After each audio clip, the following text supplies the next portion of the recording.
Bienvenue à l'hôpital civil Marie Curie. Ce matin, nous allons suivre Madame Hostier, patiente du professeur Blaireau, gastro-entérologue.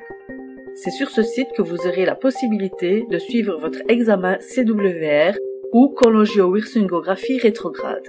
En 2016, 126 CWR ont été réalisés.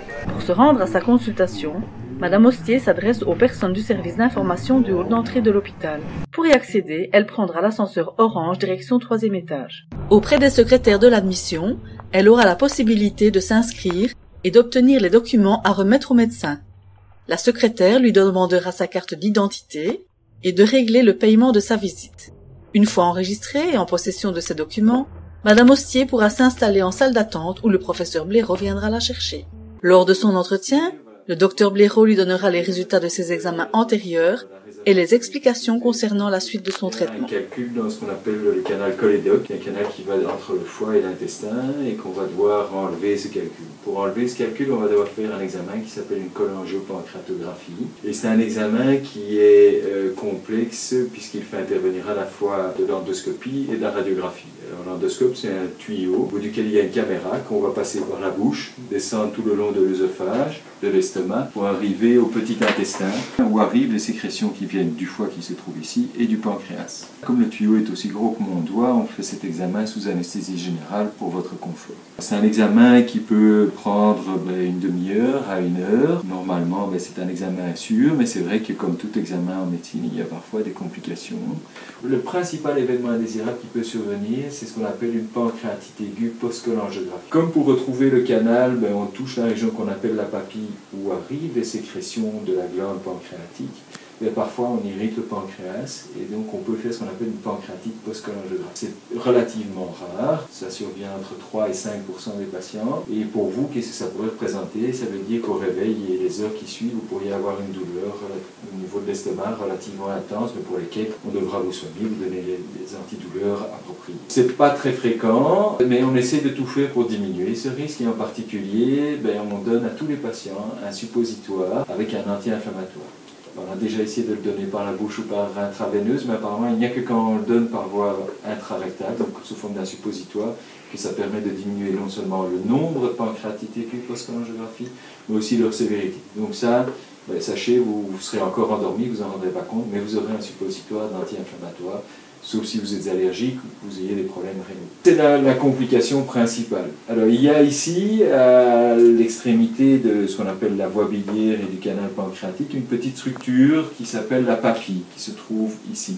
Et cette papille, c'est un muscle qui est circulaire, c'est un sphincter, que je vais devoir découper pour permettre au calcul de s'éliminer par les voies naturelles. Comme chaque fois qu'on découpe quelque chose chez quelqu'un, il y a un petit risque de saignement, mais qui est encore plus faible que celui de la pancréatite aiguë. Il est inférieur à 2%. Et donc ça, il faut surveiller ces selles, vérifier qu'elles ne deviennent pas noires dans les jours qui suivent l'examen, auquel cas on doit parfois cautériser cette région. Mais de nouveau, au moment où on coupe, on fait tout ce qu'on doit ou tout ce qu'on peut pour éviter ce saignement. Après ça, il existe d'autres complications, mais qui sont vraiment beaucoup plus rares encore, mais qui peuvent être liées tant à l'anesthésie, donc on peut avoir des douleurs à la gorge au réveil, parce qu'on a intubé la trachée, donc on peut avoir des douleurs à la gorge, une forme d'angine qui peut durer quelques heures, quelques jours. Parlons de choses pratiques, donc comment est-ce que ça va se passer? Donc ici on va sortir de la pièce et on va prendre un rendez-vous pour l'examen. En général, les examens se font le matin, mais donc vous serez hospitalisé la veille, de façon à ce qu'on puisse revérifier avec vous tous les médicaments que vous prenez, ceux que vous ne devrez pas prendre le matin d'intervention ou ceux qu'il faut éventuellement prendre. Et donc ça on revérifiera avec les anesthésistes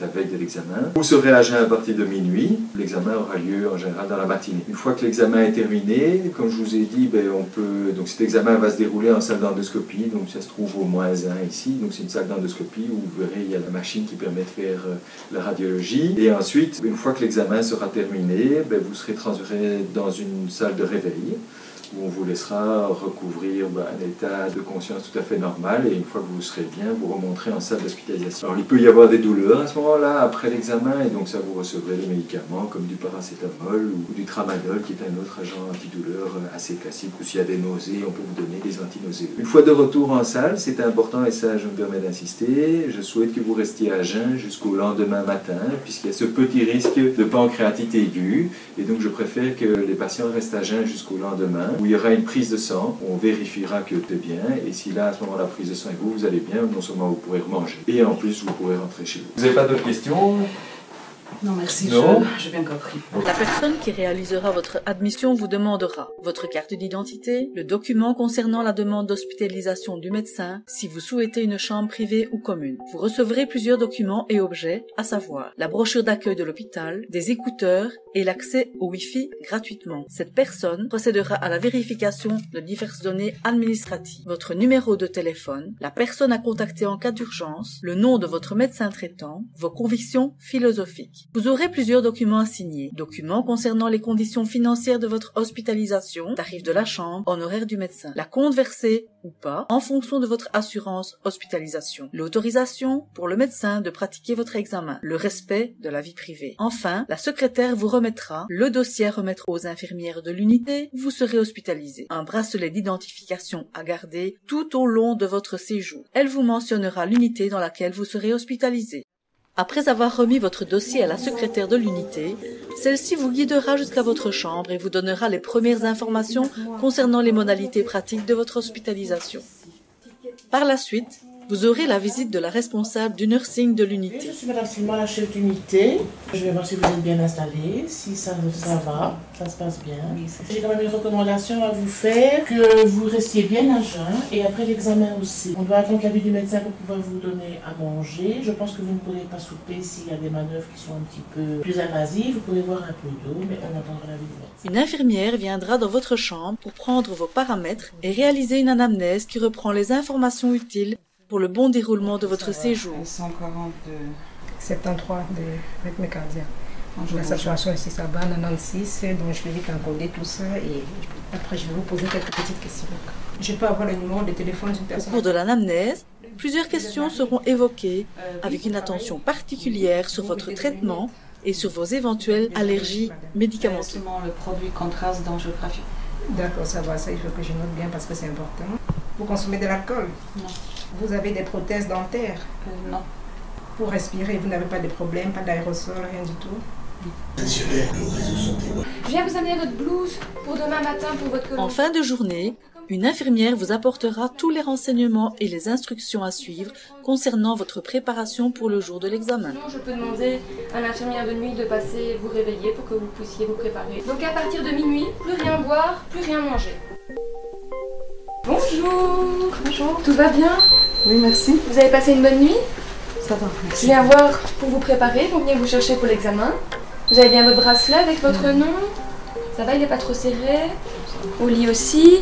Pas de prothèse dentaire, ni auditive, pas de faux ongles, pas de vernis ni sur les pieds, rien du tout. Vous avez bien mis tous vos sous-vêtements? Le personnel du service de brancardage viendra vous chercher pour assurer votre transfert vers la salle d'endoscopie. Une vigilance sur votre identité sera observée à différents endroits.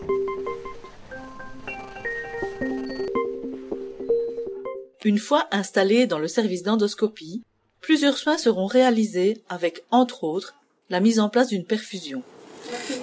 Une fois qu'avec le tuyau, on arrive en face de cette région où arrivent les sécrétions qu'on appelle la papille. Alors là, on utilise aussi la radiographie, donc un système de radioscopie pour voir également ce qu'on ne voit pas à l'œil nu grâce à l'endoscopie. Donc le but, c'est de retrouver le chemin du canal, du fameux canal cholédoque qui est ce canal ici, où il y a un calcul. Par l'endoscope, donc par le tuyau, on va passer des guides et voire même des outils qui vont nous permettre d'extraire ce calcul. Terminé, on va vous mettre dans votre lit. Vous vous réveillerez en salle d'endoscopie avant de rejoindre la salle de réveil. Toutes les 5 minutes.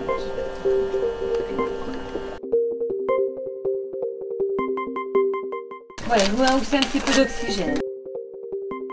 Je vous laisse vous reposer. Pour une période de plus ou moins 3 heures, vous resterez sous surveillance monitorisée avant de retourner dans votre chambre.